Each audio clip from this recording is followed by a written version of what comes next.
Fear. Fear stripped her of her mind and logic, and stripped her of all means of self-defense. The fear that was a weapon for that man to blackmail people for their money, and sometimes for their dignity, and no one was able to discuss it because he wore a cloak that gave him all the powers and immunity he needed. Religion. This topic remained in my mind until I reached the age of 20 and became the center of my interest and preoccupation.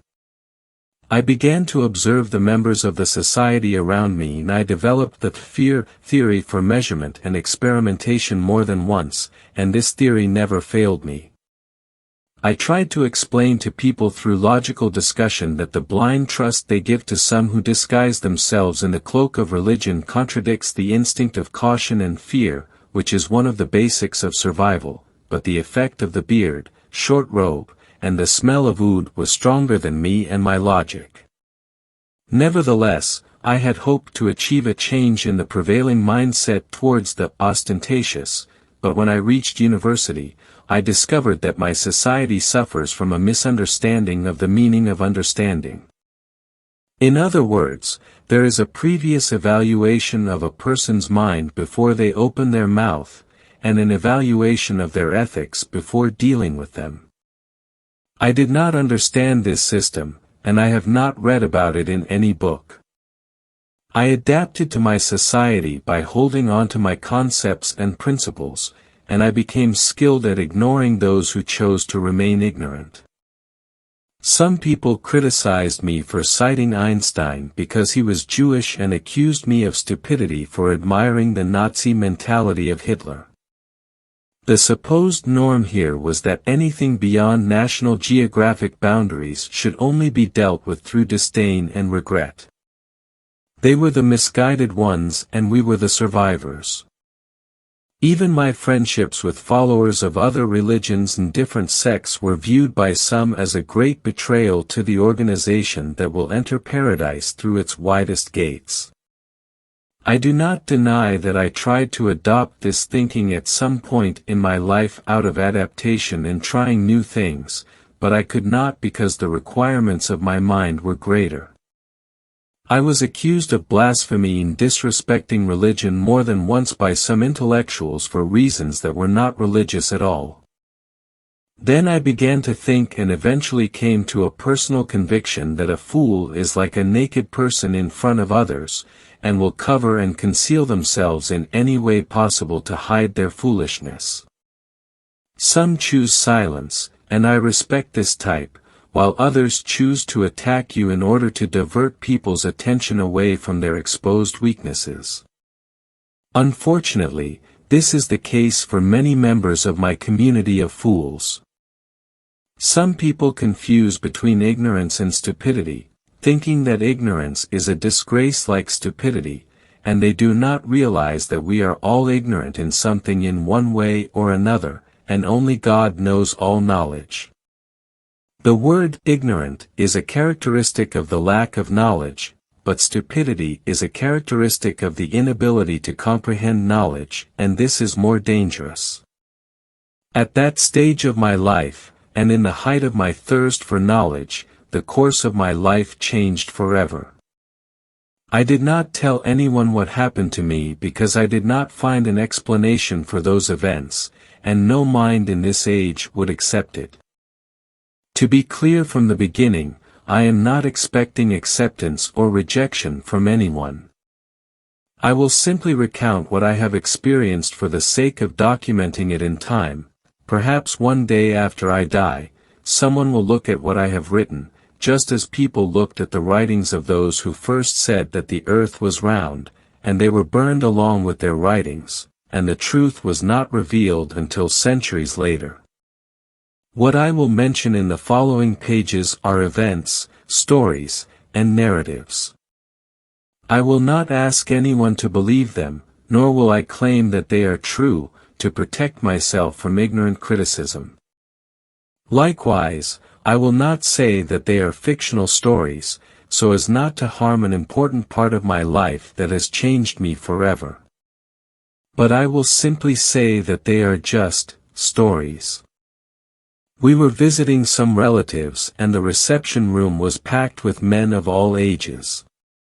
As usual, I was discussing controversial topics passionately and would clash with any opinion that didn't please me or enter my mind.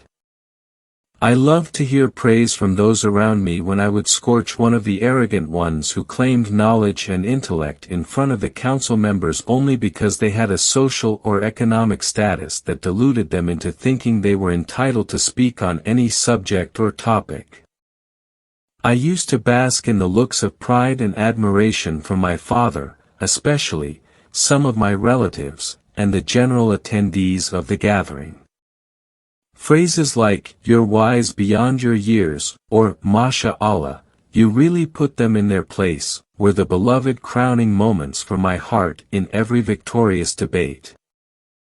There is no doubt that there were some closed-minded individuals who used to frequent those gatherings like elderly crows that refuse and prohibit smaller birds from sitting on a withered branch of that tree and caw at anyone who tries to approach them.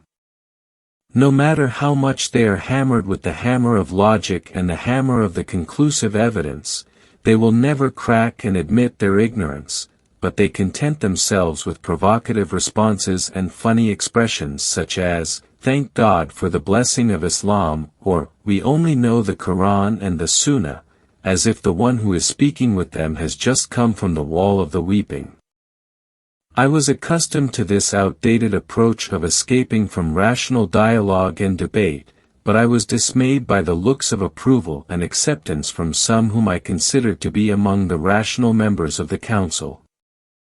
It seemed as though they were buying their comfort and saving themselves from an inevitable classification that would separate them from the dominant group in our esteemed council, and put them on a list that, in our present day, is known as liberalism.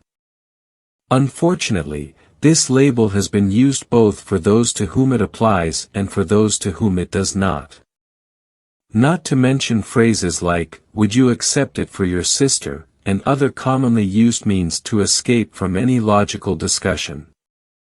It seems that some of you may stop listening now because I have been judged as someone who despises those around me and looks down on them, carrying the torch of liberation and openness to lead people, or at least a dissident or a mocker of religions, from just a few lines. Although I did not touch on religion at all, I did discuss people, and here lies the real problem that I face with my mind that does not want to stop thinking. It is not my nature to idolize people or to put them in the category of infallible and free from mistakes. The utmost they can receive from me is mutual respect and a civilized discussion, which is in itself a far-fetched dream with some of those who are considered among us as thinkers, intellectuals, and elites who have not risen above the simplest alphabet of the art of dialogue. What you hear from me is not the voice of me, but the voice of, who are you to determine how I should be? Let's go back to the council that was filled with the smoke of incense, announcing the end of the session, and a look of anger from my blind companion when I said that lighting incense is one of the most important components used by Hindus in many of their ceremonies and rituals. I must learn not to speak about constants in the future. We headed out of the gathering, and before I reached the door, one of my elderly relatives, who was in his 70s, called out to me. He gestured with his hand, and I went to him because, to be honest, I prefer to converse with elders because they possess the aged wisdom that I like to learn from before they depart this world. My elderly relative asked me, "Would you like to talk?" The question was odd, but my answer was, "Yes, definitely." He then said, "Stay with me for a little while until the people leave."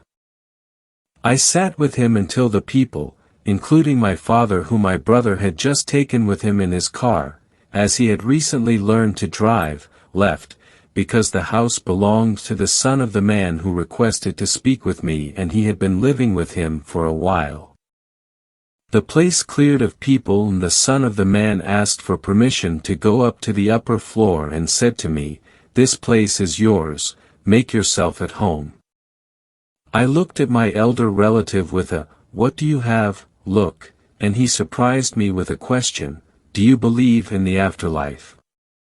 I was taken aback by his question and asked him why he was asking in the first place. He said he heard me in the gathering discussing with Abdurrahman and saying, "Your attachment to superstitions is what makes you think this way." So I said, "Yes, superstitions." We were discussing the story of that magician who came to read on that poor woman after convincing her that she was possessed, and in the end, he harassed her. He asked me, "What is the superstition in the matter? Is it about magic or reading or what?" I was silent, and it's rare for me to be silent and my tongue to be tied. So I said to him, "I meant other things." He asked, "Like what?" I was silent again, staring into his eyes that were waiting for my answer. I didn't like the predicament I was in, so without thinking, I said, "The world of jinn, demons, and possession." This talk specifically has never crossed my mind. He asked me if I knew verses 39 to 40 of Surah Al-Naml in the Quran, and I said yes, I know them. What about them? He said, "Who are the two people competing to bring the throne of Bilqis to the Prophet Solomon in the verse?" I said, "Two jinn, of course." He asked me if I was well versed in religion or in the science of interpretation, and I honestly said no, and I had no desire for it. He asked why, and I said that it was not out of dislike for religion, but rather because I rarely find someone who can discuss ordinary topics calmly, let alone religion. Once, I was praying the evening prayer, Isha, during the blessed month of Ramadan and left without praying the terawih prayer. I returned home due to feeling tired, and after people finished praying, I met with some friends. One of them saw me leaving the mosque before terawih prayer and brought up the matter in front of everyone by saying, "May Allah punish you for what you did tonight." I asked him, "What did I do?" He replied, "You committed a great sin." I responded sincerely, "May it be good, God willing." He said, "You left the congregational prayer, terawih." I told him, "I prayed Isha with the congregation." He said, "I don't mean Isha, I mean terawih prayer." I laughed without realizing it. He shouted, "Are you laughing at Allah's law?" I replied, "No, I'm laughing at your ignorance." He got angry and said something that I dare not repeat. When I tried to explain to him that terawih is a recommended prayer and it is not a sin to leave it, he raised his voice and said, "That's not an excuse." He began to attack me and talk to me as if I had just left Islam and did not want to return. Honestly, I cannot hide from you that the discussion with him was very exhausting because he was like talking to a deaf and blind person. Even when I told him that praying terawih at home is not less rewarding than praying it in the mosque according to some scholars, he accused me of heresy and there was nothing left for him but to declare me an infidel at the end of the conversation. The ironic and sad thing about it all is the group that gathered around him, trying to calm him down by saying, "Calm down, Sheikh.